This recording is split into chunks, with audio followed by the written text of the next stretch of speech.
A very good morning to all the students. I hope you all have completed your work. Please be regular so that you can understand each and every topic. Those who were not attended their previous session, let's take a quick review of our previous topic. Please do this work in your grammar notebook. For your ease and comfort, I will send this slide in your WhatsApp school group so that you can easily do your work. So, let's take a quick review. In our previous session, we were discussing about future tense. And we were discussing about which future tense? We were discussing about future perfect tense. So, what is future perfect tense? The future perfect tense has the form shall or will plus have plus past participle. Future perfect tense के साथ में हम shall और will के साथ में have और past participle यानी वर्ब की बेस फॉर्म के साथ में उसका थर्ड फॉर्म यूज़ करते हैं या फिर ईडी या ईएन का यूज़ करते हैं. Then how we write negative sentences. The negative sentences are formed by putting not between shall, will and have. तो हम shall और will से पहले हम हमारा सब्जेक्ट लिखते हैं, उसके बाद में हम हमारा not लगा के उस नेगेटिव सेंटेंस को फॉर्म करते हैं या बनाते हैं. नेक्स्ट है हमारा negative sentence. So how to form a negative sentence? To form a negative sentence we put shall और विल बिफोर सब्जेक्ट. शैल और विल को सब्जेक्ट से पहले यूज़ किया जाता है तो हमारा क्या बन जाता है? इंटरोगेटिव सेंटेंस बन जाएगा. नेक्स्ट आता है negative interrogative. So how to form negative interrogative? To form negative interrogative we put shall and will before the subject and not after it. हम शैल और विल को सब्जेक्ट से पहले यूज़ करते हैं और नॉट को सब्जेक्ट के बाद में यूज़ करते हैं. उसके आगे भी further studied about future perfect tense. So what is uses of future perfect tense? There are 3 uses of future perfect tense. The first use is the future perfect tense expresses how to complete an action at the certain time in future. Future perfect tense का use कब किया जाता है? जब हम हमारा कोई काम क्या कर रहे हैं, एक एक्सपेक्टेड टाइम के अंदर पूरा कर दे रहे हैं. उसके बाद में आता है it is use to express the speakers believe that something has taken place. इसका दूसरा यूज़ क्या होता है? जो स्पीकर है, जो आपका फर्स्ट पर्सन है, उसके बिलीव से जुड़ा होता है कि कोई ना कोई ऐसा काम जो वो बता रहा है वो फ्यूचर में होने वाला है.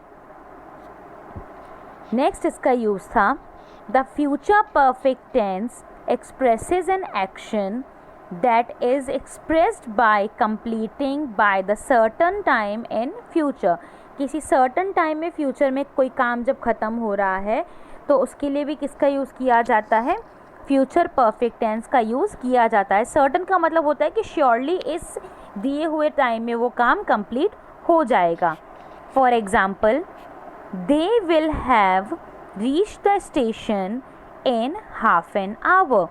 वो लोग आधे घंटे में स्टेशन पहुंच जाएंगे या पहुंचने वाले हैं.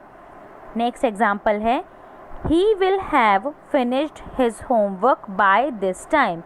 इस समय तक वो ये काम या वो अपना होमवर्क फिनिश कर लेगा. यहाँ पर जब हम लोगों ने पढ़ा था कि स्पीकर की बिलीफ की बात हो रही है तो उसकी बिलीफ के हिसाब से क्या एग्जाम्पल्स हैं? he will have known the Sharma's. वो शर्माज को ज़रूर जानता होगा. अगला है We will have read the Tempest.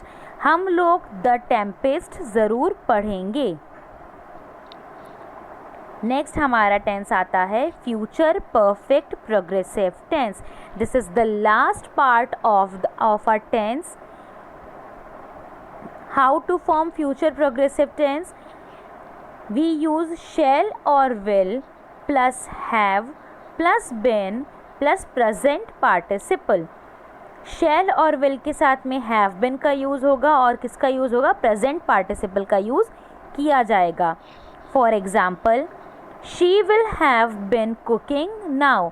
वो अब खाना बनाएगी. I shall have been preparing for my examination. मैं अपने एग्ज़ामिनेशन के लिए प्रिपेयर करूँगा. जैसे हमने सारे नेगेटिव सेंटेंस फॉर्म किए थे उसी तरीके से इसका भी नेगेटिव सेंटेंस फॉर्म होगा. इसका नेगेटिव सेंटेंस फॉर्म करने के लिए हम क्या करेंगे? The negative sentences are formed by putting not. Not का यूज़ करेंगे कब? शैल विल और हैव के बीच में. शैल और शैल विल, शैल या विल दोनों में से एक, उसके बाद में हम नॉट का यूज़ करेंगे. फिर हैव बिन के बाद में हमारा प्रेजेंट पार्टिसिपल और फिर हमारा ऑब्जेक्ट उसका यूज़ होगा. नेक्स्ट हम आते हैं इसका इंटेरोगेटिव सेंटेंस कैसे बनेगा. इसका इंटेरोगेटिव सेंटेंस बनाने के लिए we are formed by placing shall will before the subject. Shall और विल को सब्जेक्ट से पहले यूज़ किया जाएगा, बाकी एज इट इज़ पूरा का पूरा फॉर्मूला या स्ट्रक्चर रहेगा. नेक्स्ट एग्जाम्पल है the negative interrogative sentences. How to form negative interrogative sentences? To form not after subject. तो शैल और विल आपके सब्जेक्ट से पहले आएंगे और नॉट आपका सब्जेक्ट के बाद में आएगा. इसके बाद आता है what are the uses of future progressive tense. So the first use is the future progressive tense expresses an action as being in progress over a period of time that will be and at some point in future. किसी ऐसे काम को express करने के लिए किया जाता है जो कि एक टाइम पीरियड ऑफ टाइम पर शुरू हुआ है और आगे आने वाले किसी फ्यूचर के टाइम तक ये चलता रहेगा, ये प्रोग्रेस करता रहेगा और उस प्रोग्रेसिव टाइम पे ये ख़त्म हो जाएगा. जैसे by next June I shall have been completing my studies. नेक्स्ट जून तक मैं अपनी पढ़ाई ख़त्म कर लूँगा.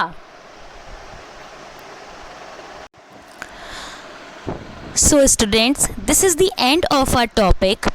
There are total 12 videos of tense. I hope you all have attended all those 12 video sessions. If you have any doubt related to these video sessions, please let me know. Now we will take a quick recap of all those video. Let us start with the definition of tense. So what is tense? Tense is a grammar term used to indicate whether a sentence or verb is an action in past, present or in future. Tense grammar की वो term है जो कि हमारे sentence या हमारे verb की तरफ इंडिकेट करती है जो कि किससे रिलेटेड हो, हमारे पास्ट, प्रेजेंट और फ्यूचर से. So there are 3 types of tenses. What are the 3 types of tenses? Present, past and future. And each of these tenses has 4 subdivisions to show the completeness of the action. तो इन तीनों parts के 4 sub division parts होते हैं जो कि क्या show करते हैं, हमारे जो एक्शंस हैं उनकी कंप्लीटनेस को शो करते हैं. क्या होते हैं इसके 4 पार्ट्स? सिंपल और इनडिफाइनाइट, कंटिन्यूस, परफेक्ट और perfect continuous. Then we were discussing about simple present tense. How to form simple present tense? Simple present tense को फॉर्म करने के लिए हम सब्जेक्ट के साथ में वर्ब की फर्स्ट फॉर्म का यूज़ करते हैं और उसमें हम हमारा अदर वर्ड यूज़ करते हैं. सबसे इम्पॉर्टेंट बात यहाँ पर ये थी कि हर जगह सब्जेक्ट का बेस फॉर्म ही यूज़ होगा, चाहे वो फर्स्ट पर्सन सिंगुलर हो, सेकंड पर्सन सिंगुलर हो, चाहे फर्स्ट, सेकंड, थर्ड पर्सन का प्लूरल फॉर्म हो. पर जब हम थर्ड पर्सन सिंगुलर की बात करते हैं तो उसके साथ में हम किसका यूज़ करेंगे, एस या ईएस का यूज़ करेंगे, जो कि क्या होते हैं, ही, शी और इट। ही, शी और इट के साथ में एस का या ईएस का यूज़ किया जाता है।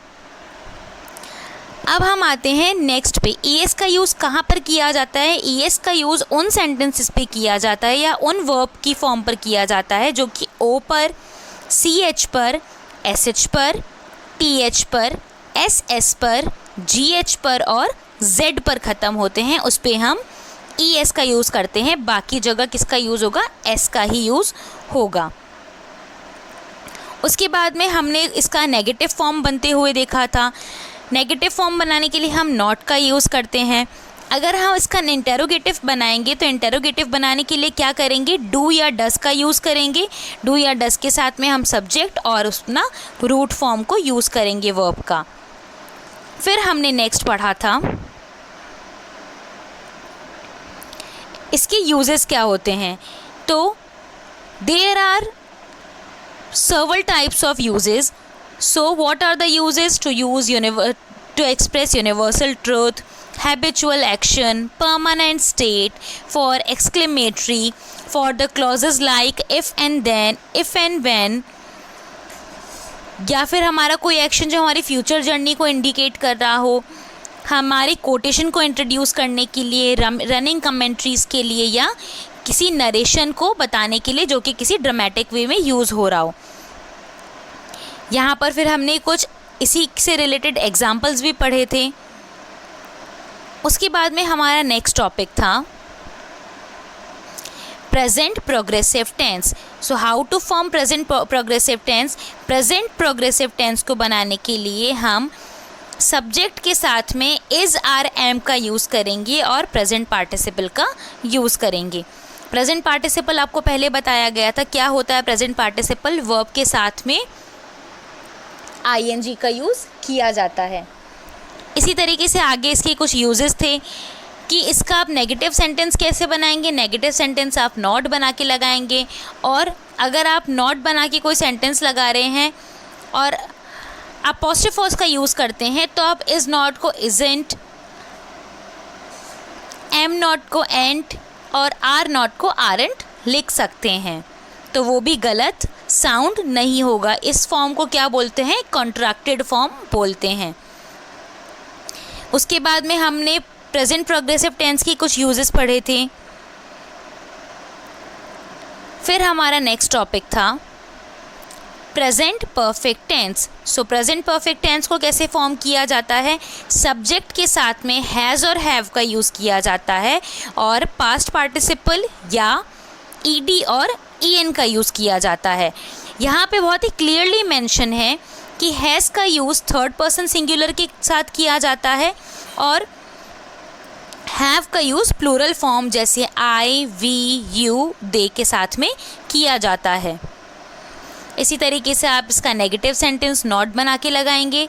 इंटेरोगेटिव सेंटेंस में आप हैज़ और हैव को सब्जेक्ट से पहले ले आएंगे, और नेगेटिव इंटेरोगेटिव कैसे बनेगा इसका, हैव के बाद में सब्जेक्ट, हैज़ हैव के बाद में सब्जेक्ट और उसके बाद में नॉट का यूज़ किया जाएगा। यहाँ पे कुछ प्रेजेंट टेंस की यूज़ दिए हुए हैं। उसी तरीके से हमने आगे पढ़ा था इसका नेक्स्ट टॉपिक जो कि क्या था, प्रेजेंट परफेक्ट प्रोग्रेसिव टेंस। इसको कैसे फॉर्म किया जाता है। हैज़ और हैव के साथ में आप प्रेजेंट पार्टिसिपल यानी वर्ब की फॉर्म के साथ में आईएनजी का यूज़ करेंगे। नेगेटिव सेंटेंस बनाने के लिए नॉट का यूज़। उसी तरीके से इंटेरोगेटिव बनाने के लिए हैज़ और हैव को पहले ले आएंगे, और नेगेटिव इंटेरोगेटिव को बनाने के लिए जैसे आपको बताया था हैज़ और हैव के बाद में सब्जेक्ट आएगा, सब्जेक्ट के बाद में आप नॉट का यूज़ करेंगे। आगे इसके भी कुछ यूज़ दिए हुए हैं प्रेजेंट परफेक्ट प्रोग्रेसिव टेंस के। उसी तरीके से जब हम आगे बढ़े तो हमने क्या पढ़ा, टेंस का दूसरा पार्ट जो कि क्या है, पास्ट टेंस। पास्ट टेंस के भी 4 पार्ट्स होते हैं जैसे कि simple past tense. Simple past tense को कैसे फॉर्म किया जाता है, सब्जेक्ट के साथ में वर्ब की सेकंड फॉर्म का यूज़ किया जाता है। नेगेटिव सेंटेंस बनाने के लिए नॉट का यूज़। इंटेरोगेटिव बनाने के लिए डिड को क्या ले आएंगे हम, पहले ले आएंगे सब्जेक्ट से। डू का यूज़ यहाँ पे डस का यूज़ नहीं होगा, यहाँ पे डिड का यूज़ होगा। उसी तरीके से अगर आप इसका नेगेटिव सेंटेंस फॉर्म करते हैं तो नेगेटिव इंटेरोगेटिव फॉर्म करने के लिए आप क्या करेंगे, इसके अंदर आप डिड को पहले लिखेंगे सब्जेक्ट से और फिर सब्जेक्ट के बाद में आप किसका यूज़ करेंगे, नेगेटिव वर्ड यानी नॉट का यूज़ करेंगे। यहाँ पे सिंपल पास्ट टेंस के कुछ यूज़ दिए हुए हैं। उसी तरीके से हम जब आगे बढ़ते हैं तो हमारा नेक्स्ट पार्ट आता है past progressive tense. Past progressive tense का स्ट्रक्चर क्या है, वॉज और वर के साथ में प्रेजेंट पार्टिसिपल यानी वर्ब के साथ में आईएनजी का यूज़ किया जाता है। नेगेटिव सेंटेंस बनाने के लिए वॉज वर के बाद में नॉट, इंटेरोगेटिव बनाने के लिए वॉज वर पहले लिखा जाएगा और नेगेटिव इंटेरोगेटिव बनाने के लिए आप क्या करेंगे, वॉज और वर आएंगे सब्जेक्ट से पहले और नॉट आएगा सब्जेक्ट के बाद में। नीचे यहाँ पर इसके कुछ यूजेस दिए हुए हैं कि पास्ट प्रोग्रेसिव टेंस कौन कौन सी कंडीशंस में यूज़ किया जाता है। ये सारी कंडीशंस हमने पढ़ी थी एग्जांपल्स के साथ में। नेक्स्ट टॉपिक हमारा आता है past perfect tense. So how to form past perfect tense. Past perfect tense को फॉर्म करने के लिए हम सब्जेक्ट के साथ में हैड का यूज़ करेंगे और उसके साथ में पास्ट पार्टिसिपल यानी वर्ब की थर्ड फॉर्म या ईडी या ईएन का यूज़ किया जाता है। नेगेटिव सेंटेंस बनाने के लिए नॉट का यूज़ किया जाएगा। इंटेरोगेटिव बनाने के लिए हैड को सब्जेक्ट से पहले यूज़ करेंगे और नेगेटिव इंटेरोगेटिव बनाने के लिए हैड आएगा सब्जेक्ट से पहले और नॉट आएगा सब्जेक्ट के बाद में। फिर हमने इसके कुछ यूजेस देखे थे कि किन कंडीशंस में ये पास्ट परफेक्ट टेंस बनेगा। ये सारी वो कंडीशंस हैं, ये भी हम पढ़ चुके हैं सारी एग्जांपल्स के साथ में।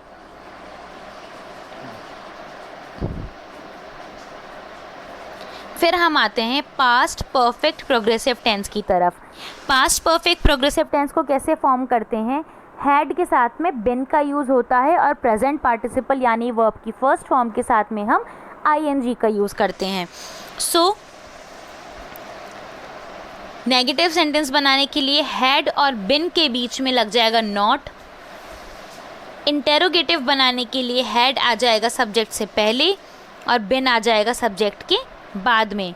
उसी तरीके से अगर आप इसका नेगेटिव इंटेरोगेटिव बना रहे हैं तो हैड आएगा सब्जेक्ट से पहले, उसके बाद में नॉट और फिर आप किसका यूज़ करेंगे, बिन का यूज़ करेंगे।